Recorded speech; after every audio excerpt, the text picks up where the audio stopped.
আমি কয়েকটা পয়েন্ট বলবো ইনশাআল্লাহ, যে পয়েন্টগুলোতে বিশেষভাবে যদি আপনি লক্ষ্য রাখেন তাহলে আপনার বিবাহটা সুন্নাহ সম্মত হবে, কোরআন এবং হাদিসের আলোকে হবে, এবং বিশেষ কিছু বিষয় আছে এই বিষয়গুলো থেকে যদি আপনি বেঁচে থাকতে পারেন তাহলে এই সমাজে হাজার হাজার লক্ষ লক্ষ বিবাহের মধ্যে একটি বিবাহ হবে আদর্শ মুসলমানের বিবাহ ইনশাআল্লাহ। একজন মুসলমানের সুন্নাহ সম্মত এবং আদর্শ বিবাহের রূপরেখা কি হতে পারে? কারণ বেশিরভাগ অডিয়েন্স মাশাআল্লাহ যুবক, এবং বেশিরভাগ ওয়াজ মাহফিলে এখন অডিয়েন্সের একটা উল্লেখযোগ্য সংখ্যক দেখা যায় মাশাআল্লাহ সমাজের যুবকরা। অতএব বিবাহ শাদীর এই পর্ব তাদের বেশিরভাগ লোকের বাকি আছে। আর যারা মুরব্বী আছেন তারা নিজের সন্তানকে, ছোট ভাই বেরাদারকে, নিজের বোনকে, নিজের অধীনস্থ বিভিন্ন মানুষজনকে বিবাহ শাদী দিবেন। অতএব আপনাদেরও জানার দরকার আছে। এই দেশে মুসলমানদেরকে ডক্টর আব্দুল্লাহ জাহাঙ্গীর রাহিমাহুল্লাহ দুই ভাগে ভাগ করছেন। এক হলো সেকুলার মুসলমান, আর একটা হলো রেগুলার মুসলমান। কয় প্রকার মুসলমান ভাই? একটা হলো সেকুলার মুসলমান, আরেকটা হলো রেগুলার মুসলমান। রেগুলার মুসলমান সমাজে খুবই কম। রেগুলার মুসলমান হলো যার জীবনের প্রতিটি কাজে সে ইসলামকে ফলো করার চেষ্টা করে। আর এর বিপরীতে নামকা ওয়াস্তে মুসলমান, জন্মসূত্রে মুসলমান, সোকল মুসলমান যারা, তাদের জীবনে অন্য কোথাও ইসলাম থাকুক আর না থাকুক, দুইটা সময় ইসলামকে তারা স্মরণ করে। কয় সময় স্মরণ করে ভাই?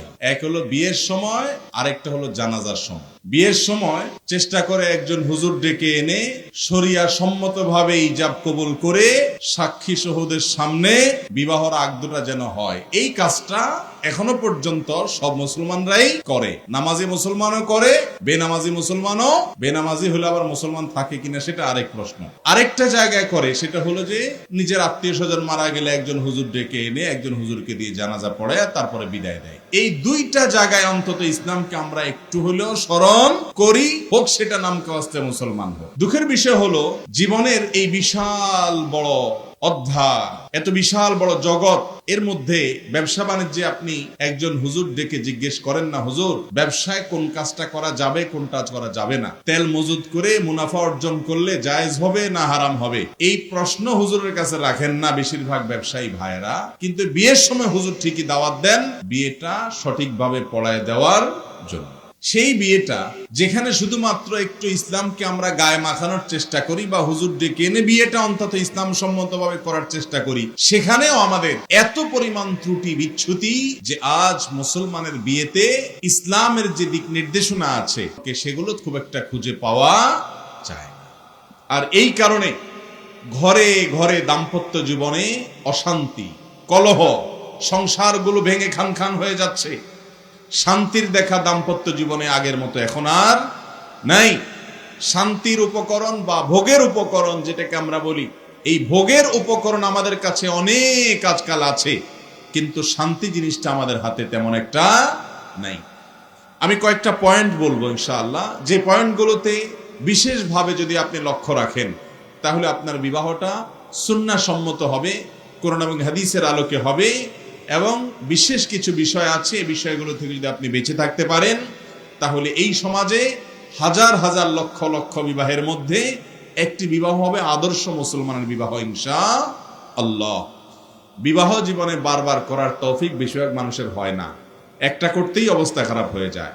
যুবক ভাইরা যারা এখনো বিয়ে করেন নাই তাদেরকে বলবো, এই একবার যেটা জীবনে করবেন সে একবারটা সঠিকভাবে, ভালোভাবে এবং সুন্নাহ সম্মত উপায়ে করেন, সারা জীবন সেটা ফিল করবেন, ভালো লাগা কাজ করবে। আর যদি একবারই ভুল করে বসেন, এরপরে বললাম ঠিক আছে নিজের বিয়েটা তো শেষ হয়েছে, ছেলেরটা ঠিক মতো করাবো, যদি ছেলে কপালে নসিবে হয়, আর না হলে সেটাও হয়তো হবে না। ভাইরা আমার, বিবাহ শাদীতে সর্বপ্রথম যে অনাচার, যে ভুল কাজটি আমাদের সমাজে হয় সেটা হলো বিলম্বে বিবাহ, দেরিতে বিবাহ। দেরিতে বিবাহ ভালো না খারাপ? খারাপ। মুরব্বীরা একটু আওয়াজ করে বলেন, দেরিতে বিবাহ করানো পোলাপাইনকে ভালো না খারাপ? মুরব্বীরা চিন্তা করতেছে ছেলে তো বাড়িতে গিয়ে ধরবো, আরেক মুসিবত। দেখেন নবী করিম সাল্লাল্লাহু আলাইহি ওয়াসাল্লাম বলেছেন অভিভাবকদেরকে বলেছেন, ইযা জাআকুম মান তারদাউনা দীনাহু ওয়া খুলুকাহু, তোমাদের কাছে যদি এমন কোন পাত্র আসে, পাত্রী আসে যার দিনদারি, যার চরিত্র, এই ব্যাপারে তোমরা মোটামুটি আস্থা রাখতে পারো, নির্ভর হতে পারো, এরকম হয় যে ছেলেটা আখলাক চরিত্র ভালো হবে, দিনদারিটা ভালো হবে, এরকম যদি মনে হয়, ফানকিহুহু, তাহলে সেক্ষেত্রে তার সাথে তোমাদের কন্যাকে বিয়ে দাও।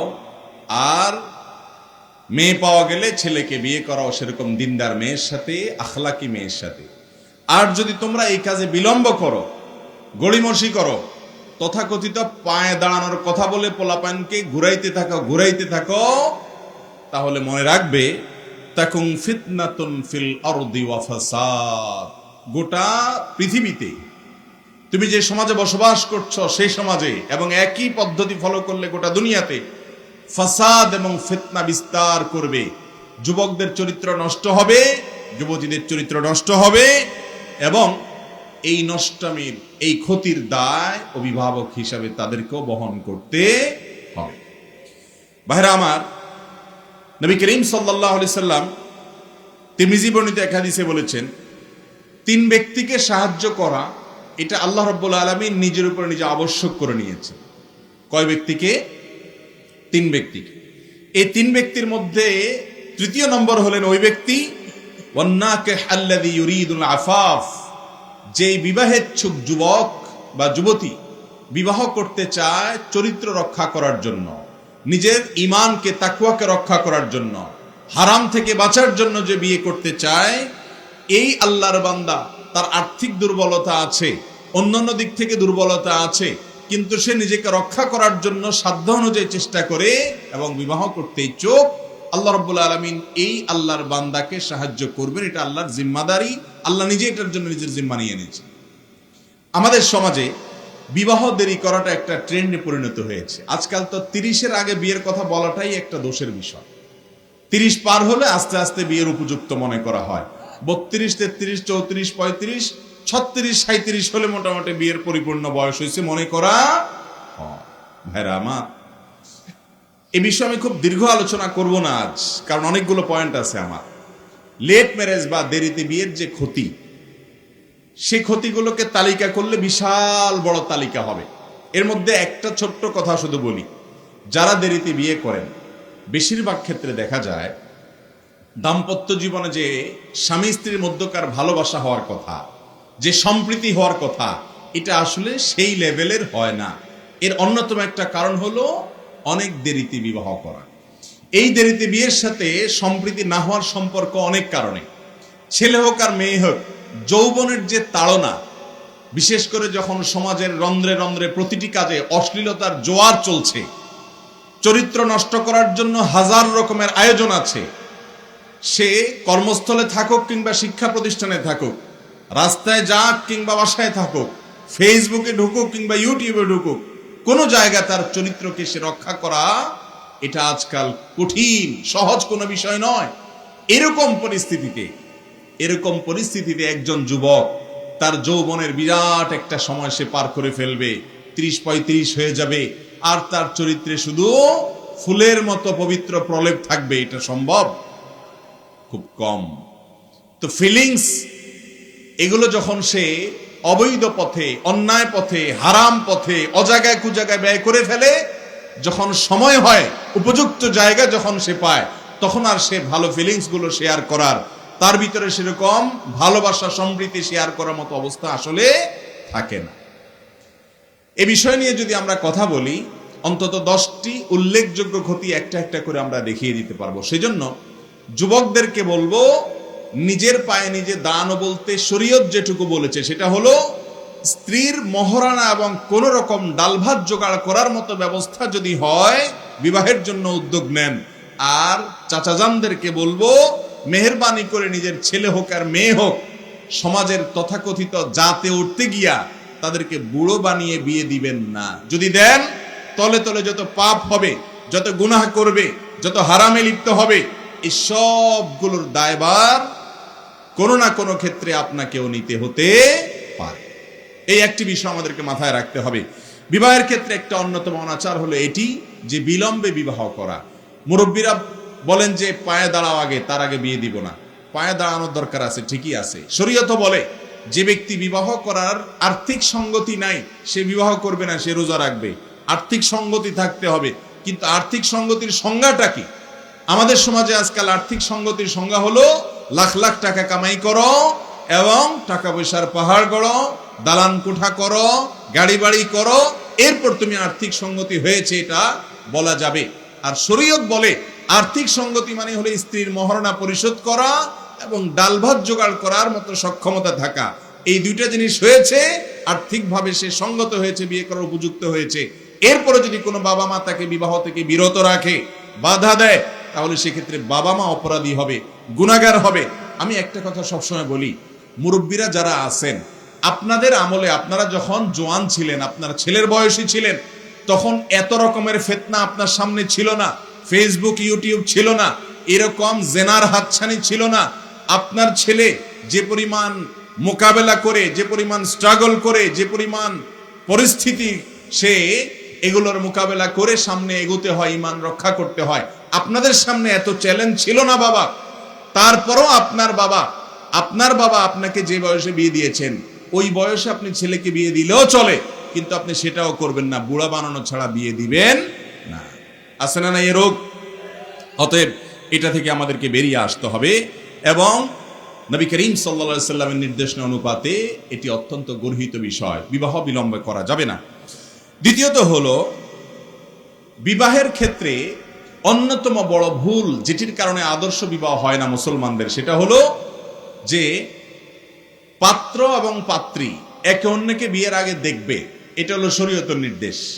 আর আমাদের সমাজে সিস্টেম হলো শতকরা 99টি বিয়েতে পাত্রী দেখার অধিকার যার, সে পাত্ররই খোঁজ খবর নাই, আর পাত্রী দেখার জন্য দুনিয়ার মানুষ নিয়ে যায়। পাত্রের ভগ্নিপতি, পাত্রের মামা, পাত্রের চাচা, পাত্রের বড় ভাই, আরো যত বন্ধু বান্ধব যত আছে, এই 14 গোষ্ঠী মানুষ নিয়ে গিয়ে পাত্রী দেখে। আছে না নাই? শুধু দেখে যে তা নয়, রীতিমতো বাজারে গরু কিনতে গেলে, ছাগল কিনতে গেলে যেরকম হাঁটায়া দেখায়, বসায়া দেখায়, খাড়া করে দেখায়, ঠ্যাংটা দেখে, লেজ দেখে, সব দেখে, দাঁত দেখে, ঠিক একইভাবে পাত্রী দেখতে গিয়ে মেয়েদেরকে এরকম অপমানজনক ভাবে দেখা হয়। বিয়ের আগে পাত্রী দেখা সুন্নাহ, পাত্র পাত্রী একে অন্যকে দেখবে, এটা সুন্নাহ। নবী করিম সাল্লাল্লাহু আলাইহি সাল্লাম বলেছেন, তোমাদের কেউ যদি কাউকে বিয়ে করার ব্যাপারে মনস্থ করে, সে যেন তাকে দেখে নেয়। যে যাকে বিয়ে করবে সে তাকে কি করে? দেখে নেয়। দেখে নিলে লাভ কি? দুইটা। নবী সাল্লাল্লাহু আলাইহি সাল্লাম দুইটা লাভই বলে দিয়েছেন। এক, আগে দেখে নিলে তাদের মধ্যে সম্প্রীতি, সৌহার্দ্য, ভালোবাসা বেশি হবে বিবাহের পরে। দুই, যদি কোনো ত্রুটি বিচ্যুতি চেহারায়, শরীরে নজরে পড়ে, যার কারণে তার হয়তো ভালো লাগা কাজ করবে না, তার খারাপ লাগবে, তো আগে থেকে সে জানতে পারলে ডিসিশন নিতে সুবিধা হবে। পরবর্তীতে যদি সে জানে আর মন খারাপ করে দাম্পত্য কলহ হয়, সেটা কখনো ভালো হতে পারে না। এই জন্য নবী করিম সাল্লাল্লাহু আলাইহি সাল্লাম বিয়ের আগে দেখতে বলেছেন। কিন্তু বিয়েতে দেখবে পাত্র পাত্রী একে অন্যকে। আমাদের সমাজে পাত্র পক্ষের ডজন ডজন মানুষ গিয়ে পাত্রী দেখে। আছে না নাই? খুব পরিষ্কার করে জেনে রাখেন, বিয়ের আগে পাত্রপক্ষের কোন পুরুষ, পাত্র ছাড়া অন্য কোন পুরুষ, প্রাপ্তবয়স্ক পুরুষের জন্য পাত্রী দেখা জায়েজ নয়। স্পষ্ট গুনাহের কথা। এমনকি পাত্রের বাবা, যিনি মহিলাটার হবু শ্বশুর হবেন হয়তো বিয়ে হলে, সেই ভদ্রলোক পর্যন্ত পাত্রীকে বিয়ের আগে দেখতে পারবেন না। কেন পারবেন না? পারবেন না এই জন্য যে বিয়ে করবে ছেলে, শরীয়ত শুধু তাকে দেখতে বলেছে।